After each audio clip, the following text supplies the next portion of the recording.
have to say, from everything I've tried from Erborian, this has to be my favorite product because it's so versatile. So you can use it as a moisturizer. I've used it as a moisturizer and my skin was very smooth, very plump, illuminating, radiant, which I loved a lot. And I've used it as a primer as well. And compared to other primers, which let's say more expensive, it's done exactly the same job. I was very, very happy with it. The makeup stayed on super nicely and for hours with no issues. Yeah, it has become my favorite primer, I would say, and I think it's something that I'll keep using until I will get bored of it. It's a very nice texture. It's lightweight, it absorbs quickly, and I was very surprised using it as a primer to notice that I didn't take so long to wait until you could put foundation over. So that's something that I really liked because I've used this and then I've used a powdery foundation, but literally like 2 minutes and then I could apply the foundation with no problem. It looked very nice. I've been using Erborian Skin Hero for 30 days now, and there are things that it did that I liked and there are things that it did that I didn't quite expect. The things that I really liked about it was it did make a really good primer.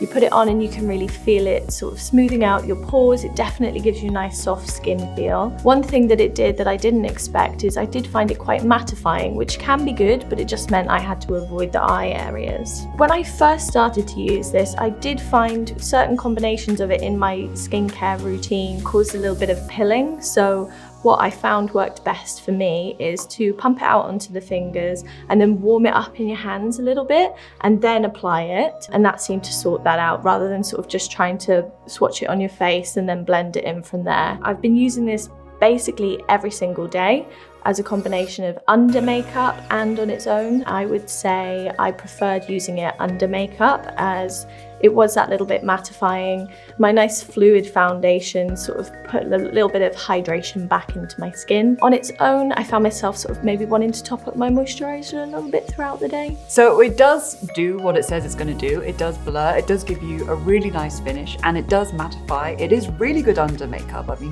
been doing that more than anything else, putting under makeup. When I've tried it without makeup and I've just used it as a base, it does actually almost look like, because I use quite minimal foundation, it almost looks like I've got foundation on anyway, which is great. So it does give you that really lovely kind of blurred base. What I would like to see more from it is SPF, just because I don't always have time to chuck it on in the mornings. I did find if I put it in the wrong stage of my routine, I got major pilling. So that's definitely something to look out for. So I do my moisturizer and then I put my SPF on and then this. I found if I put it on before my SPF, then I'd get pilling. But afterwards, fine, no problems at all.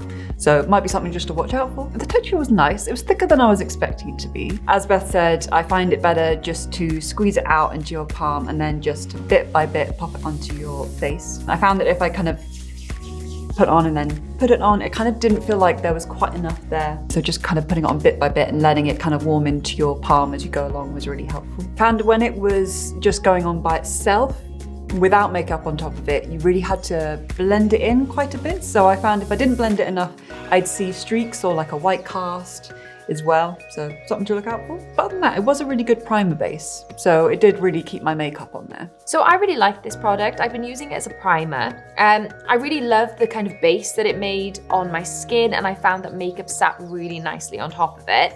I didn't experience any pilling, which I know some people in the team have experienced. That could just be to do with my skin type or maybe how I've been applying it. The way I applied it was into my hands, and then I would press it into my skin, and then what I would do is use my sponge to apply my makeup over it. I overall just thought it created a really lovely silky base, and also I feel like it helped my makeup to stay longer when I applied this versus when I wasn't. So it comes out as this kind of like creamy, but when you work it into the skin, it's quite nourishing. So I found when I was pressing that into my skin, it just felt really like cushiony, but it did dry down and sit really well underneath makeup as well. But as you can see, it presses into the skin really lovely and leaves a little bit of a glow, but it does have a somewhat like mattifying feel as well.